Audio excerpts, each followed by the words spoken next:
The question is this: are we stupid, or are we just being treated as if we're stupid? How long will they keep trying to tell us 2 + 2 = 5, when so many of us can see that the answer is plainly 4? Spanish newspaper El Mundo and other news agencies reported last week that José María Fernández Sousa Faro, president of European pharmaceuticals giant PharmaMar, was among 2,200 Spanish elites and celebrities investigated by police for allegedly paying thousands of euros to be injected with a saline solution, salt water, instead of any of the COVID vaccines, and so had their names added falsely to the National Immunisation Registry. This alone is a brewing scandal of note, that a company president involved in researching COVID vaccines allegedly and at the very least did not feel it necessary or important to get vaccinated should make us ask another question. Did that big pharma boss think or have reasons to believe that the vaccines were unsafe perchance? Hey Jose, why go to all the trouble and expense of dodging the jab when everyone else in the world is being told by your lot and the rest that it's safe and that, no one's safe until everyone's jabbed? What's the problem, Jose?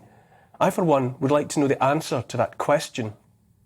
Maybe while we're on the subject, we might pause and wonder who else among the great and the good may have chosen to dodge the bullet and take the saline instead. Daily Mail Online carried a headline on the 8th of June. Healthy young people are dying suddenly and unexpectedly from a mysterious syndrome as doctors seek answers through a new national register. This is SADS, an acronym that stands for Sudden Adult Death Syndrome, and according to the Royal Australian College of GPs, it occurs most commonly in people under 40. This is properly scary, I don't mind telling you. Healthy young people are going to their beds of an evening and not waking up ever again, or otherwise going about their everyday business and dropping dead for no identifiable medical reason. The best anyone in the health professions can apparently do is describe it as mysterious, baffling even, that there are people under 40 dropping in their traces for no known cause. At the same time, around the world, there have been reports of many hundreds of sportsmen and women dying suddenly and unexpectedly in the past year.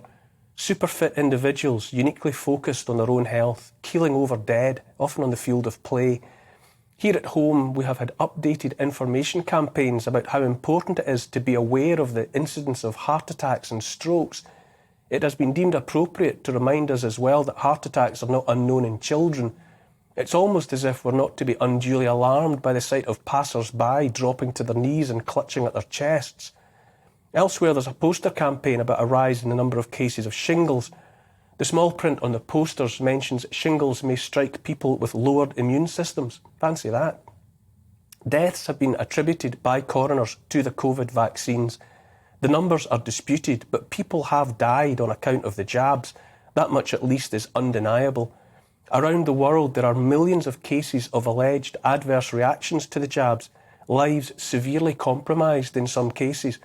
I won't get into the numbers because those are always disputed too, but the facts remain. People are dying.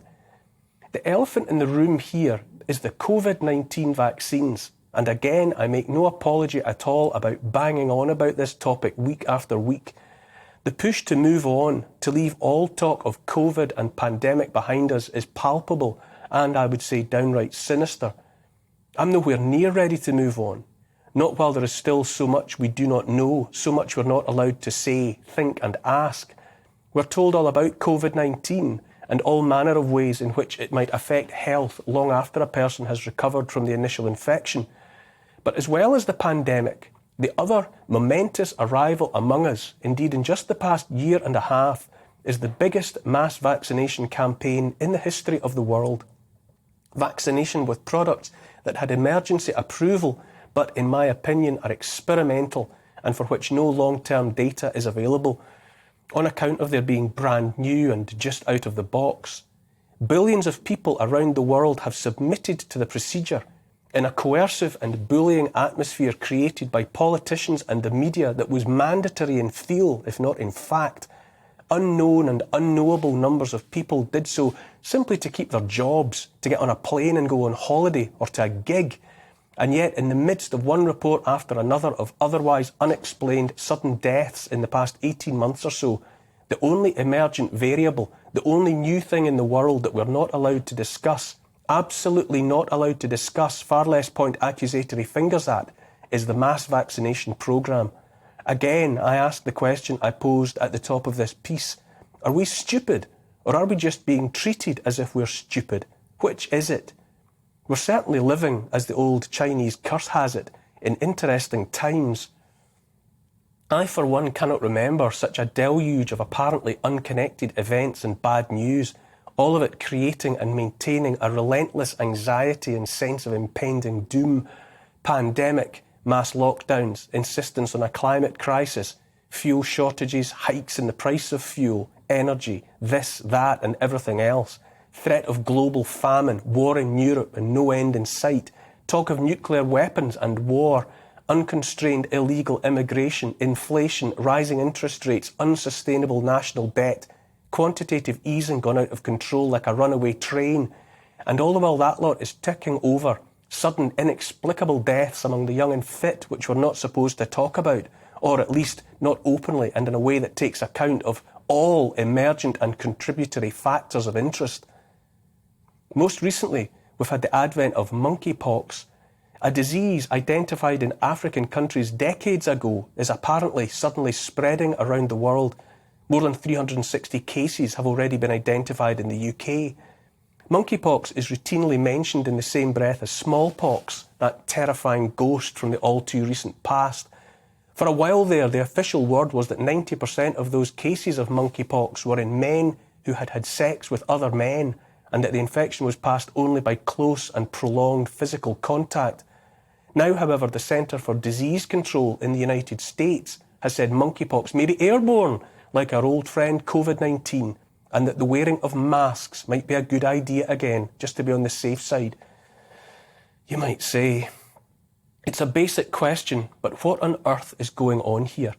Billionaire computer salesman Bill Gates and his cronies in the matters of world health run simulations of pandemics caused by, say, let's stick a wet finger above our heads to test the air, coronavirus and, monkeypox. And then within months, those simulations are followed by actual outbreaks of coronavirus and monkeypox. Never mind software, that Gates chap really ought to branch out into crystal balls because the one he's been using apparently works a treat. And all the time, a constant background noise carries the message that the powers that be actually care about our health, along with the rest of our well-being.